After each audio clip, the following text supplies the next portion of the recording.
Buenas tardes, mi nombre es Araceli Sarabia. Yo les voy a hablar acerca del equilibrio mecánico de los cuerpos.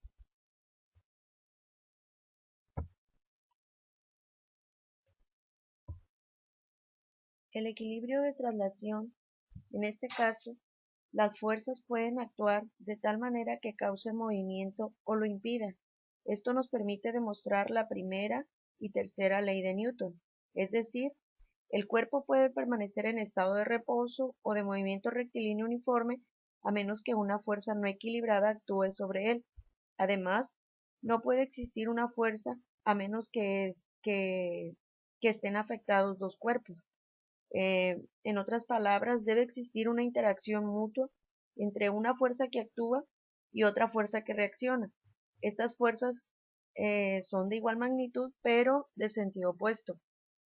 En el caso del equilibrio de traslación, el cuerpo está en equilibrio de traslación si la suma de todas las fuerzas aplicadas sobre él es nula. Como la fuerza es considerada como un vector, pues tiene tres componentes, la componente X, la componente Y y la componente Z, y en los tres casos deben de ser iguales a cero, para que se conserve el equilibrio de traslación. Vamos a resolver ahora un problema utilizando el equilibrio de traslación. El problema dice así: al disparar una flecha mediante cierto arco, este aplica una fuerza de 30 newton sobre el punto medio de su cuerda. Si el ángulo formado entre las dos partes de la cuerda es de 140 grados, ¿cuál es la tensión de la cuerda? En este caso, empezamos analizando el problema. Nos están diciendo que al aplicarle una fuerza a la cuerda, ésta se divide y el ángulo formado entre estas dos es de 140 grados. Vamos a tomarlo como si fueran dos partes, aunque es la misma tensión de la cuerda T.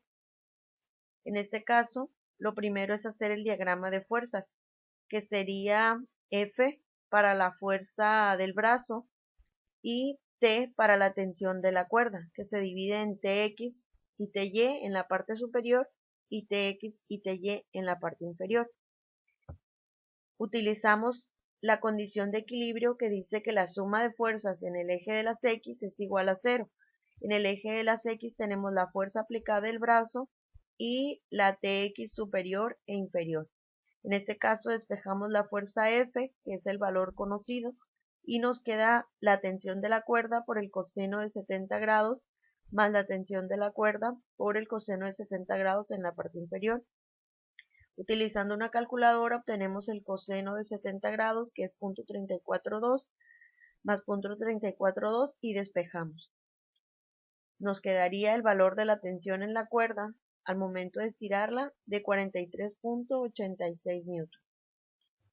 Seguimos con el equilibrio de rotación. En este caso, el equilibrio de rotación es aquel que se genera cuando un cuerpo está pasando por un movimiento de rotación o de giro. En este caso tenemos el momento de la fuerza, que sería momento igual a R por F por el seno del ángulo. Ahorita vamos a ver un ejemplo. Lo que es par de fuerzas, que es momento igual a fuerza por la distancia entre el par de fuerzas. Y lo que es el momento de un brazo, que sería la fuerza por el brazo de palanca. Para considerar el equilibrio de rotación, es importante conocer el punto del cuerpo donde se aplique la fuerza, es decir, que no todas las fuerzas van a ejercer un movimiento de rotación. En este caso, estas dos fuerzas ejercen un movimiento de traslación. En el caso en donde la fuerza pasa por el centro de masa o la línea de acción de la fuerza pasa por el centro de masa, entonces solamente se tiene un movimiento de traslación y no de rotación. Por lo tanto, el efecto de la fuerza también depende de su dirección y sentido. Si nosotros aplicamos una fuerza en la parte superior de la regla, entonces vamos a tener un giro en el sentido de las manecillas del reloj, lo que va a hacer que el cuerpo gire en ese sentido y al momento sea negativo. Si aplicamos una fuerza en la parte inferior de la regla, hacemos que la regla gire en sentido contrario a las manecillas del reloj y por lo tanto el momento va a ser positivo. ¿Está un cuerpo en equilibrio si la línea de acción de la fuerza pasa por el centro de masa, como ya habíamos dicho.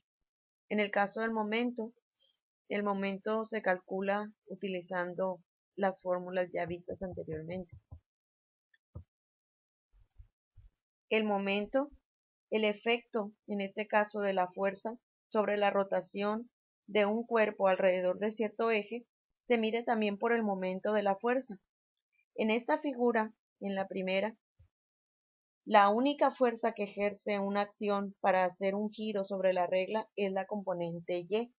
La componente X pasa por el eje de rotación y por lo tanto no genera ningún momento. En esta figura entonces la magnitud de la fuerza, la magnitud del momento de la fuerza es m igual a r por f por el seno del ángulo, en donde r es la distancia que hay desde el eje de rotación y hasta la línea hasta donde inicia la fuerza. Y el ángulo, para nosotros poderlo calcular, necesitamos poner con un origen en común f y r, que en este caso es θ. El brazo de palanca es la distancia perpendicular más corta desde el eje de rotación y hasta la línea de acción de la fuerza. En este caso, la distancia B es lo que nosotros llamamos brazo de palanca. Si descomponemos el vector F, tenemos Fy y Fx. En este caso, F, la distancia o el brazo de palanca de Fy sería R. Si hacemos la descomposición del vector. Por lo tanto, la condición de equilibrio de rotación es: un cuerpo está en equilibrio de rotación si la suma de los momentos de las fuerzas aplicadas sobre él es nula respecto a cualquier eje. Es decir, que la suma de los momentos aplicados sobre el cuerpo debe ser igual a 0. Vamos a resolver un problema utilizando el equilibrio de rotación. Nuestro objetivo es resolver detalladamente el problema planteado y el problema dice así: un andamio de masa de 20 kilogramos y longitud de 3 metros está suspendido horizontalmente mediante una soga en cada extremo.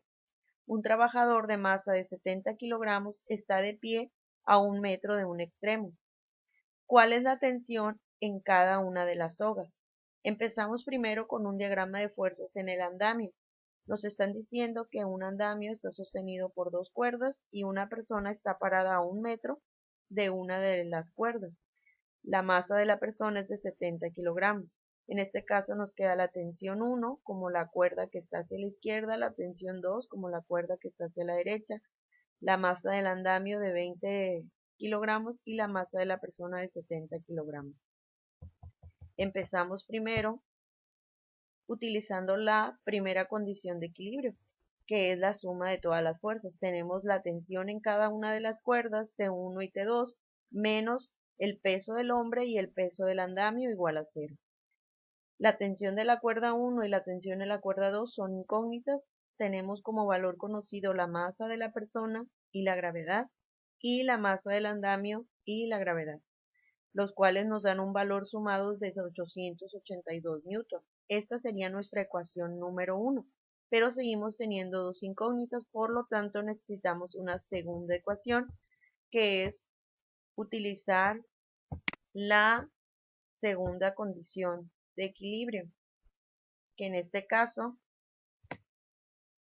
aplicando la segunda condición de equilibrio, tenemos o necesitamos primero los brazos de palanca de cada una de las fuerzas aplicadas ahí, y por lo tanto necesitamos un eje de rotación, que en este caso nuestro eje de rotación será la tensión en la cuerda T1.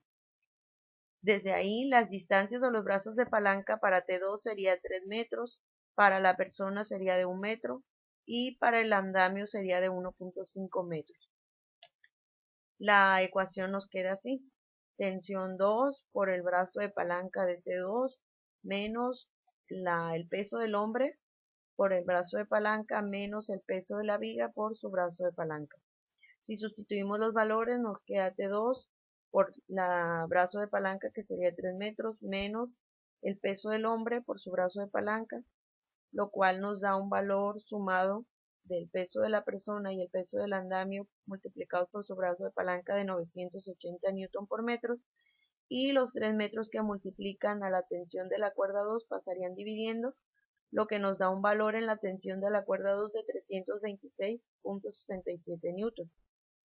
Teniendo ya el valor conocido de la tensión en la cuerda 2, despejamos T1 de la ecuación 1.1 que obtuvimos anteriormente y sustituimos el valor de T2, lo cual nos da un valor para la tensión en la cuerda 1 de 555.33 Newton. El equilibrio, tanto de rotación como de traslación, no necesariamente el cuerpo permanece en estado de reposo, sino que el cuerpo puede estar en movimiento tanto rectilíneo uniforme como en un movimiento angular constante. Por lo tanto, a esos dos no se les puede considerar como movimientos o equilibrios totales. Es decir, que los cuerpos pueden seguir en movimiento tanto de rotación como de traslación, pueden seguir en movimiento.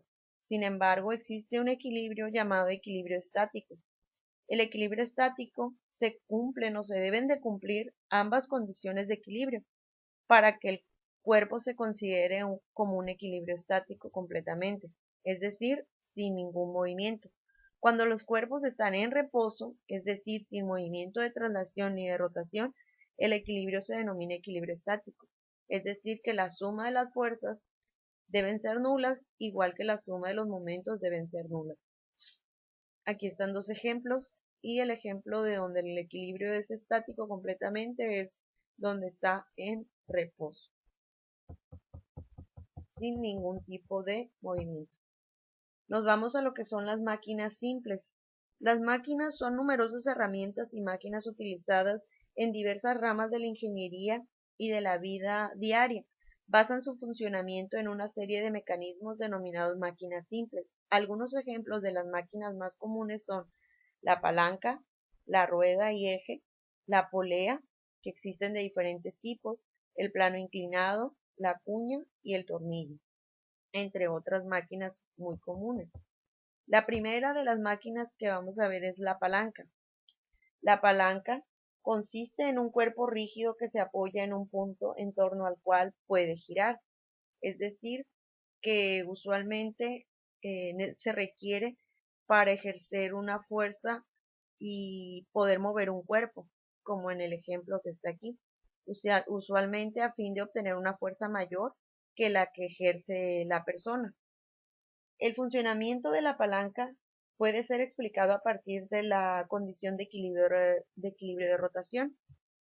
Es decir, que en este caso la fuerza aplicada por la persona, que es la fuerza F1, y la fuerza obtenida, que es la fuerza F2, que es la fuerza que se quiere mover, pues depende en gran medida de las distancias a las que se encuentra cada una. Mientras mayor sea B1 comparado con el valor de B2, mayor será la fuerza obtenida como resultado de utilizar la palanca. Es decir, más fácil va a ser mover el cuerpo si la distancia o el brazo de palanca es mayor. Entre mayor sea B1, comparado con el valor de B2, será la fuerza mayor. En este caso, la ganancia de la fuerza al utilizar una palanca, también denominada ventaja mecánica, es la razón entre la magnitud de la fuerza ejercida o entrada y la magnitud de la fuerza obtenida o de salida. En dependencia de las posiciones que ocupen entre sí el punto de apoyo y los puntos de aplicación de la fuerza ejercida y la fuerza obtenida, se distinguen tres tipos de palanca: primera clase, segunda clase y tercera clase.